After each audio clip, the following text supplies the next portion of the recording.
तो एपिसोड 1 की शुरुआत में हम एक राज्य के किंग पैलेस को देखते हैं, जहाँ जेसन नाम का एक बंदा अपने बच्चे को राज्य से बाहर ले जा रहा था ताकि वो उसे बचा सके, क्योंकि जेसन के परिवार के लोग उस बच्चे की बलि चढ़ाना चाहते थे। तभी उस राज्य की सेना उसे वहाँ से जाने के लिए रोकने लगती है। अब इतनी सेना को देखकर जेसन अपनी ड्रैगन की पावर को यूज करके उनसे लड़ने लगता है। ये देखकर जेसन के परिवार का एक बंदा अपनी पावर को यूज करके उससे लड़ने लगता है, तो जेसन भी ड्रैगन की पावर को यूज करके उसका सामना करता है। अब हम कुछ सालों बाद का समय देखते हैं, जहां एक बड़ा सा मंकी एक जगह पर हमला करने जा रहा था। इसके बाद सीन चेंज होता है और हम स्टोन विलेज नाम के एक गांव को देखते हैं, जहां गांव के मुखिया सभी बच्चों को लड़ने की ट्रेनिंग दे रहे थे, जिनका नाम शेन था, क्योंकि उनके अकॉर्डिंग ये सब उनके लिए जरूरी है ताकि वो सब सरवाइव कर सके। अब उन्हीं बच्चों में से हम एक बच्चे को देखते हैं जिसका नाम एलेक्स था, जो बाकी सबसे छोटा होने के बावजूद भी उन सबसे ज्यादा स्किल्स रखता था। इसलिए टाइलर नाम का एक बच्चा उससे चिढ़ता था। इधर हम स्टोन विलेज के बड़े लोगों को देखते हैं,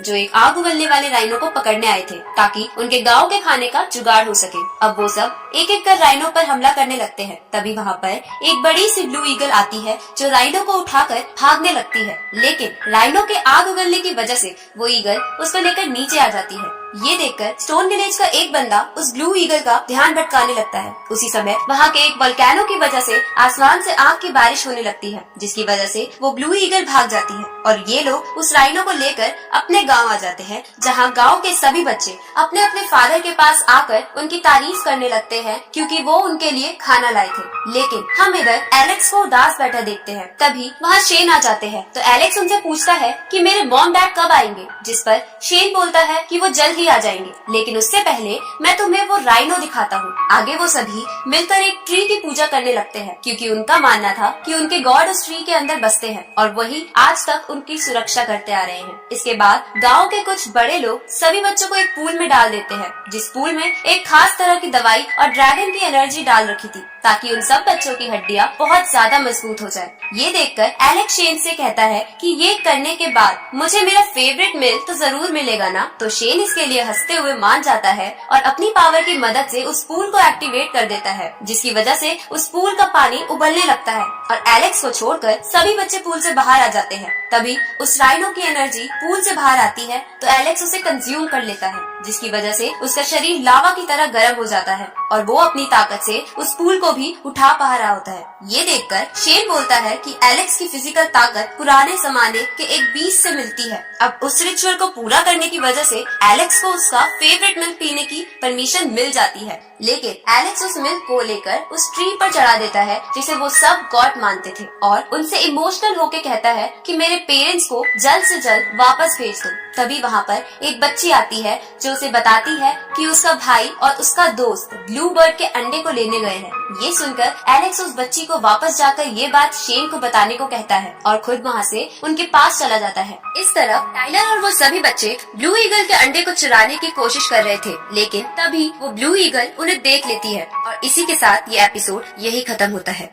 तो एपिसोड 2 की शुरुआत में ब्लू ईगल उन सब पर हमला करने के लिए आगे बढ़ती है। तभी वहाँ एलेक्स आ जाता है और उन्हें अंडा छोड़कर वहाँ से भागने को कहता है। तो टाइलर कहता है कि हम अंडा लिए बिना यहाँ से नहीं जाएंगे। इसके बाद वो सब तेजी से ब्लू ईगल के घोंसले से नीचे उतरने लगते हैं, तो ब्लू ईगल अपनी पावर की मदद से उनकी रस्सी काट देती है, पर वो सब रेत में गिरने की वजह से बच जाते हैं। अब वो सब अंडे को लेकर वहाँ से भागने लगते हैं और ब्लू ईगल उनका पीछा करते हुए उन पर अटैक करने लगती है। तभी टाइलर एलेक्स के कहने पर अंडा उसे पास कर देता है, लेकिन इसकी वजह से वो ब्लू ईगल उसके पीछे पड़ जाती है। तो एलेक्स भागते हुए ब्लू ईगल के ऊपर चढ़ जाता है और उसके पंख पकड़ लेता है। इधर बाकी बच्चे ईगल पर पत्थर फेंकने लगते हैं, तो ब्लू ईगल उन पर हमला करती है, लेकिन एलेक्स उन्हें बचा लेता है। अब वो सब घने जंगलों में भागने लगते हैं। तभी एलेक्स मुक्का मारकर एक पहाड़ में गुफा बना देता है और वो सब उसके अंदर चले जाते हैं। तो वो ब्लू ईगल अंदर आने की कोशिश करती है, लेकिन उसी समय गलती से एलेक्स का हाथ एक पत्थर पर लग जाता है, जिसकी वजह से उस पहाड़ की प्रोटेक्टिंग शील्ड एक्टिवेट हो जाती है, जो स्टोन विलेज के पूर्वजों ने बनाई थी।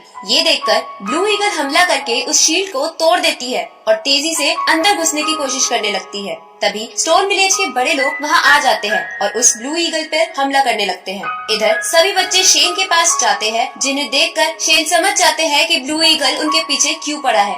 इसलिए वो उन्हें लेकर वहाँ से गांव भागने लगते हैं, क्योंकि उनके गांव को उनके गॉड प्रोटेक्ट करते हैं और उन पर कोई हानि नहीं पहुँचने देते। अब ब्लू ईगल शेन और बच्चों को भागता देखकर उन पर अटैक करती है, लेकिन शेन बच्चों को बचा लेता है। तभी वो सब लोग गांव के अंदर पहुंच जाते हैं, तो ब्लू ईगल भी गांव में घुसने की कोशिश करती है, पर उनके गॉड उस ईगल को दूर फेंक देते हैं। उसी समय उस ईगल का अंडा फूट जाता है और उसके अंदर से एक ईगल का बच्चा बाहर आता है, लेकिन इतनी भाग दौड़ की वजह से वो मर जाता है। ये देखकर वो ब्लू ईगल बहुत ज्यादा गुस्सा हो जाती है और अपनी पावर का इस्तेमाल करके गॉड के द्वारा लगाई शील्ड को तोड़ देती है। अब वो ब्लू ईगल अपने बच्चे के पास जाती है, जिसे मरा हुआ देखकर वो चीखने लगती है। तभी गॉड उस पेड़ की टहनी को ईगल के बच्चे के पास लाकर कुछ जादू करते हैं, जिसकी वजह से वो जिंदा हो जाता है। साथ ही गॉड ने उस बच्चे में एक स्पेशल पावर भी डाल दी थी। अब ये देखकर वो ब्लू ईगल और एलेक्स बहुत ज्यादा खुश हो जाते हैं। फिर एलेक्स उस बच्चे के पास जाकर इन सब के लिए माफी मांगता है। आगे स्टोन विलेज का एक आदमी शेन के पास आकर कहता है कि हमारे पास जो खतरनाक माउंटेन्स है, उनके ट्रैप किसी ने तोड़ दिए हैं। ये सुनकर शेन कहता है कि अब समय आ गया है। इधर हम एक बड़े से लायन टाइप बीस्ट को देखते हैं, जो थोड़ा घायल था। तभी उसे चारों तरफ से एक और बीस्ट घेर लेता है और इसी के साथ ये एपिसोड यही खत्म होता है। तो एपिसोड 3 की शुरुआत में हम एलेक्स को देखते हैं, जो शेन को कहता है कि अब से ये ईगल का बच्चा हमारे गांव में ही रहेगा। साथ ही वो उसका नाम साइरो रखता है। तो शेन बोलता है कि वो ब्लू ईगल इसे हमारे गॉड के पास छोड़ के चली गई है, तो तुम इसे पाल सकते हो। तभी एलेक्स को साइरो के अंदर की एक अजीब सी एनर्जी दिखाई देती है, तो शेन उसे बोलता है कि ये एक स्पेशल तरह की एनर्जी है, जिसे एक खास तरह से प्रैक्टिस करके तुम अपनी पावर के रूप में यूज कर सकते हो। ये सुनकर एलेक्स अपनी प्रैक्टिस स्टार्ट कर देता है और दिन रात मेहनत करने के बाद वो इसमें पूरी तरह से मास्टर बन जाता है, जिसकी वजह से उसकी ताकत बढ़ गई थी। ये देखकर शेन भी चौंक जाते हैं, क्योंकि इस टेक्निक को इतनी जल्दी सीखना बिल्कुल भी आसान नहीं था। आगे स्टोन विलेज को 20 लायन के मरने की खबर पता चलती है, तो स्टोन विलेज के बड़े लोग उस 20 लायन का ब्लड लेने चले जाते हैं, क्योंकि वो बहुत ज्यादा कीमती था। लेकिन इधर एलेक्स भी चुपके से उनका पीछा कर रहा था। साथ ही हम एक बंदे को देखते हैं, जो उन सबको छुपकर फॉलो कर रहा था। अब जब स्टोन विलेज के लोग आगे बढ़ रहे थे, तभी वो एलेक्स को वहाँ देख लेते हैं और उसे डांटने लगते हैं। लेकिन एलेक्स कहता है कि मैंने आपकी और ग्रैंडफादर शेन की बातें सुन ली थी, जिन्होंने आपको ब्लड लेने के लिए यहाँ भेजा है, इसलिए मैं भी एडवेंचर के लिए आपके पीछे आ गया। तो वो कहते हैं कि हमारे साथ रहना बहुत ज्यादा डेंजरस है, इसलिए तुम वापस चले जाओ। तभी उनमें से एक बंदा बोलता है कि एलेक्स का वापस अकेले जाना ज्यादा डेंजरस है, तो ये हमारे साथ रहे वही बेहतर है। ये सुनकर वो सभी मान जाते हैं और आगे बढ़ने लगते हैं। अब आगे बढ़ते हुए उन्हें कुछ 20 जानवर की लाश दिखती है, जिन्हें देखकर वो समझ जाते हैं कि लायन बीस्ट की बॉडी लेने कई और बीस्ट भी आए हैं और आपस में लड़ने की वजह से कुछ मारे गए हैं। इसलिए वो सब और सावधानी से आगे बढ़ते हैं, जहाँ थोड़ी दूर पर उन्हें 2 और बीस्ट पड़े मिलते हैं, जो मरे हुए लग रहे थे। लेकिन अचानक से वो दोनों बीस्ट खड़े हो जाते हैं और उन सब का पीछा करने लगते हैं। लेकिन जब वो सब एक पेड़ से बने ब्रिज से गुजर रहे थे, तभी एलेक्स वहाँ रुक जाता है और अपनी नई टेक्निक को यूज करके पेड़ को बीच में से तोड़ देता है, जिसकी वजह से वो दोनों बीस्ट पेड़ में फंसकर नीचे गिर जाते हैं, जिनके साथ एलेक्स भी गिरने वाला था। पर वो दूसरी तरफ के एक पत्थर को पकड़ लेता है। ये देखकर स्टोन विलेज के लोग कहते हैं कि हम एलेक्स को दूसरी तरफ से इधर कैसे ले। तो एलेक्स बोलता है आपको बस ब्लू ईगल को यहाँ बुलाना चाहिए, जो अब हमारी दोस्त बन गई है। ये सुनकर वो सभी उस ईगल को बुलाने चले जाते हैं और एलेक्स वहाँ बैठकर उनका इंतजार करने लगता है। तभी वो दोनों बीस्ट फिर से उठ जाते हैं।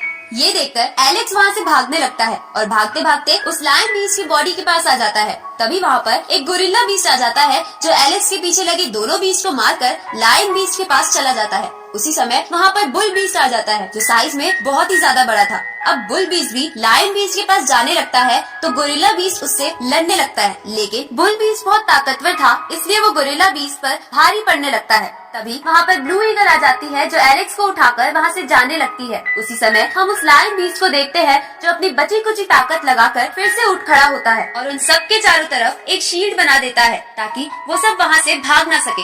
ये देखकर ब्लू ईगल एलेक्स को लेकर जल्दी से वहाँ से निकलने की कोशिश करती है, पर वो इसमें कामयाब नहीं हो पाती।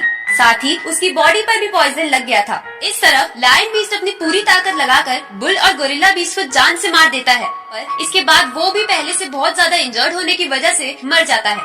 साथ ही वो शील्ड भी टूट जाती है। अब ब्लू ईगल और एलेक्स लायन बीस्ट की बॉडी को लेकर वापस स्टोन विलेज जाने लगते हैं, लेकिन थोड़ा आगे जाने पर अचानक से उस पॉइजन की वजह से ब्लू ईगल उन दोनों के साथ नीचे गिर जाती है, जहां उन सब के नीचे गिरते ही उन पे तीरों की बारिश होती है। और इसी के साथ ये एपिसोड यही खत्म होता है। इस सीरीज के अगले एपिसोड जल्द ही इस चैनल पर आ जाएंगे, तो चैनल को सब्सक्राइब करना मत भूलना और नोटिफिकेशन बेल भी ऑन कर लेना ताकि कोई भी वीडियो आपसे मिस ना हो। तो मिलते हैं आपसे अगली वीडियो में, तब तक के लिए गुड बाय।